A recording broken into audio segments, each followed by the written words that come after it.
This is Scott the Fix-It Guy. Our goal with our videos is to empower you to be able to do the repairs on your own and save a whole lot of money and also get that great feeling of having fixed it by yourself. Today we have a dishwasher GE brand that is not always powering up, so it needs a new power control board.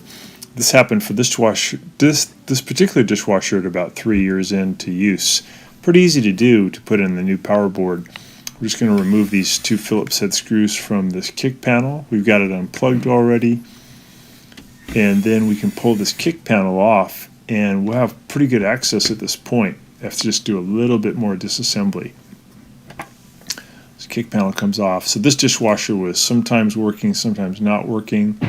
We're going to disconnect this little modular plug underneath the power board. The power board here is located kind of in a funny place. It's just right below the door. So we're taking out the cover for the where the plug connects, and we're going to take out this modular connector here. This is bringing power from the wall plug into the power board. So we're just going to disconnect that one, pull it down, and got to do just a little bit more disconnecting. We have a couple of screws we have to take out. These are 1/4-inch screws. These are there's two of them that are gold color. There's one here on the right. We're going to zip it out. It's surrounded by like a rubber grommet. We just spin that out. And there's one over to the far left. We spin out, and then we have to take one little bracket out to get it out of the way, and then we can pull the whole board out. Take out these two screws here on the far right hand side. They're holding on the bracket that houses the electrical connections for the power plug. Just get that off, and then we're going to kind of wiggle the power plug assembly down and out of the way, and then we can reach up and grab this power board assembly and pull down, kind of wiggle and pull down. It'll come loose. We've got the right side loose. We're going to get the left side loose, and there we go. And there's some connections that we have to undo. There's a purple one here in the back we're going to undo. We got this one in the front. We're going to just pinch in and wiggle it loose. We got this white one here. We're going to pinch in and wiggle that one loose. We got the purple one in the back. Pinch in on that one, wiggle it loose, and then you got the whole board out. And when you buy the new one, it comes with just the circuit board, but you have to take it out of this metal bracket. The one we have here linked is a refurbished one, so it's only about $66, pretty cheap, and it should do the trick. It just has new parts welded or soldered in. So we're going to use some needle nose pliers to pinch in on these little plastic tabs, and that's going to let us lift the circuit board out away from the metal bracket.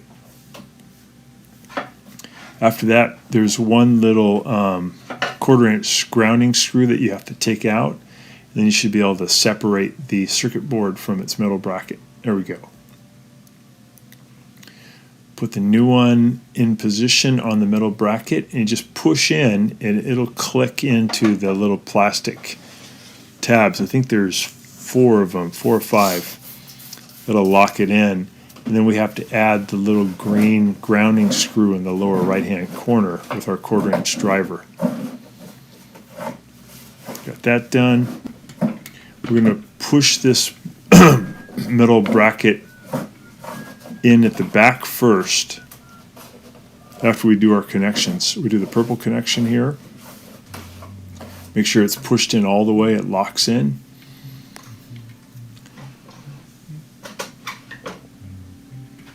And we got this white one here in the middle. Push it all the way in to where it clicks. And we got this white one in the front. Push that in until it clicks.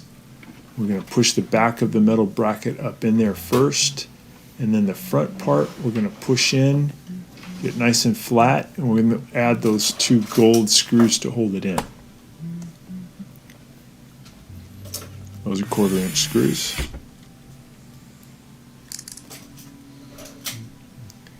one here at the far left-hand side.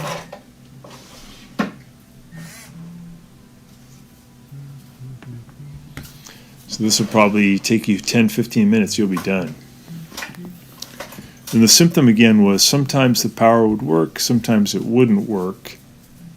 And unfortunately it did happen at the 3-year mark, which is pretty early for a circuit board to die. But the refurbished ones aren't that expensive. Again, about 66 bucks. So zip that one in. And we have this modular connector here that we have to put in.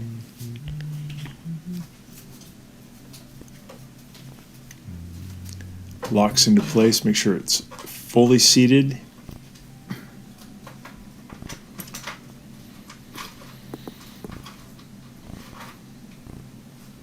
So now we're going to plug it in, and actually we'll put this little power module back in, power connector, plug it in and give it a try.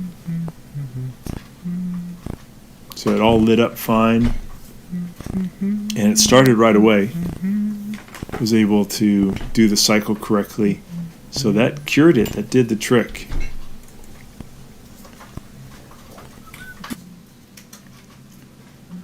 So now we're going to put the bracket for the plug back in, and we'll put the plug cover back in.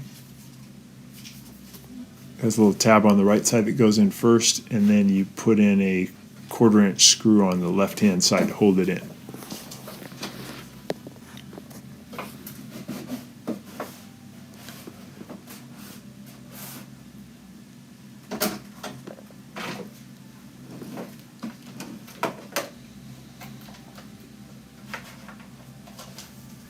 There we go. We'll put in the kick panel, get that in position, and then add the 2 Phillips head screws to hold it in.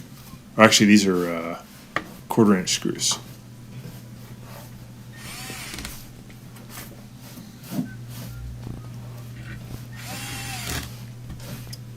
And now we got a good operating dishwasher again.